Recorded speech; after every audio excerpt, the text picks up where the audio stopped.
Well, good afternoon, good people. Mark Holmes here, and as always, I want to thank you guys for watching, commenting, subscribing, and being part of the Joe Boo Sports Report. Without you guys, as well as you ladies, you know that this literally does not work. Guys, it's hump day. Ladies, it's hump day. I hope you guys are getting over the hump. I hope the hump part is already over for you. I hope you are maxing and relaxing. But we're going to be doing something a little bit different this evening. You know, sometimes in life you throw shit on the wall and see what sticks. And tonight we're going to be throwing some shit on the wall, so we'll probably do it as a premiere, maybe say 7 o'clock tonight or so. Something that's a little bit different, and we'll see how it works. I think when you see the title of it, you'll understand, yeah, that's what Mark was talking about. Definitely something to tune in. And if you do tune into it, leave me a comment and let me know, do you like this? Is this something that we want to see more of? Or let's get that shit off the wall. But we have some other news here. It seems like all systems are go for liftoff of Dak Prescott playing this weekend. First of all, what we have is actually a twofer here. This is actually interesting here because I keep hearing people asking me, what's going on with James Washington? Well, James Washington, I've kind of deemed as the guy that he really hasn't done anything with the Cowboys, including in the offseason. We're talking about OTAs, training camp, and everything else. Now, he was a deep threat. He did have a 1 year, I believe, 17 point some yards per completion. That was with Big Ben throwing to him.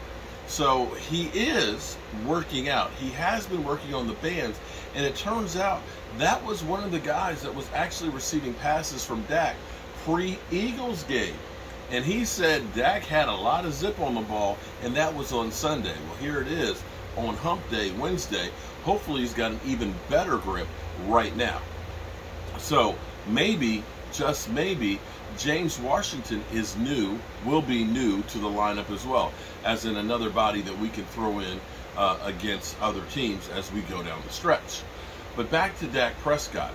More indications that Dak Prescott is definitely going to be on the field is starting tomorrow, Dak Prescott will actually be part of the Thursday conversation with the quarterback. What you have to understand is Cooper Rush has been doing them ever since Tampa Bay. And so the Cowboys are already planning for Dak Prescott to take that over. And if they were looking at Dak Prescott not playing this weekend, well, you can best believe that he would not be there.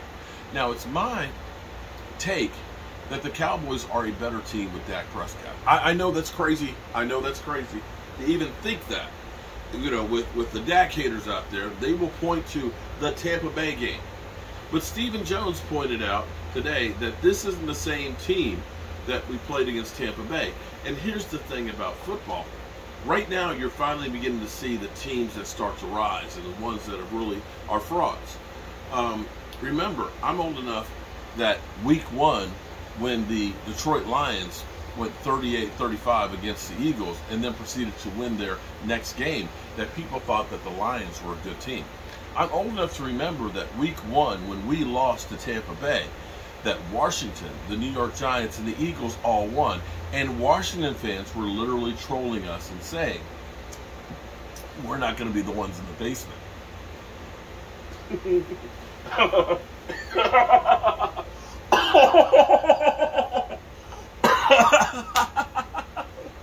Oh, wow. Yeah, we have risen out of the basement. We are at least 3rd in the division. Excuse me. I was choking on those words. It was so funny. I literally choked on them. But Washington, who have now destroyed Carson Wentz, something that Washington does, I don't think they're getting out of the basement. I just don't see it. There's time to do it, but it's not going to happen. So for our Cowboys, what does this mean for the Cowboys? Well, I think a lot of it depends on our offensive coordinator, Kellen Moore. Will Kellen Moore take some of the lessons that he learned of ball control, of play action, of 12 personnel? Or will he immediately go back to saying, the deep ball is back, baby? I don't know. But here's what I understand, is the best thing the Cowboys could do, the best thing, you have to understand your team. The Dallas Cowboys their defense. Your defense and offense dictate the way you play in games. Your defense is a defense that you want to have the lead with. Because if you have the lead, let's say the Cowboys go up with somebody 14-0 and make a team one-dimensional, with the amount of pass rushers that we have, and we have some good ones. We know about Micah Parsons, who's won his fifth week in a row, NFC Defensive Player of the Week. Micah Parsons, DeMarcus Lawrence, who is like the third-rated edge rusher when it comes to stopping the run.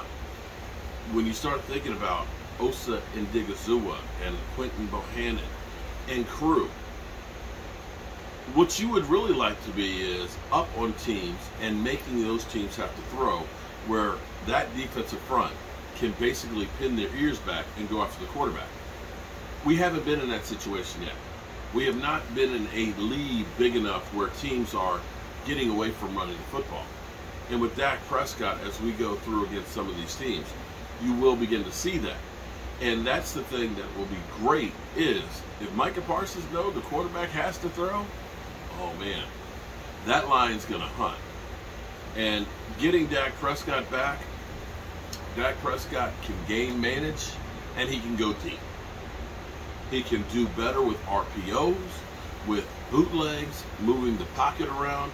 And as we get healthier, and this is my point here, is the key to the full season may actually be Tyron Smith.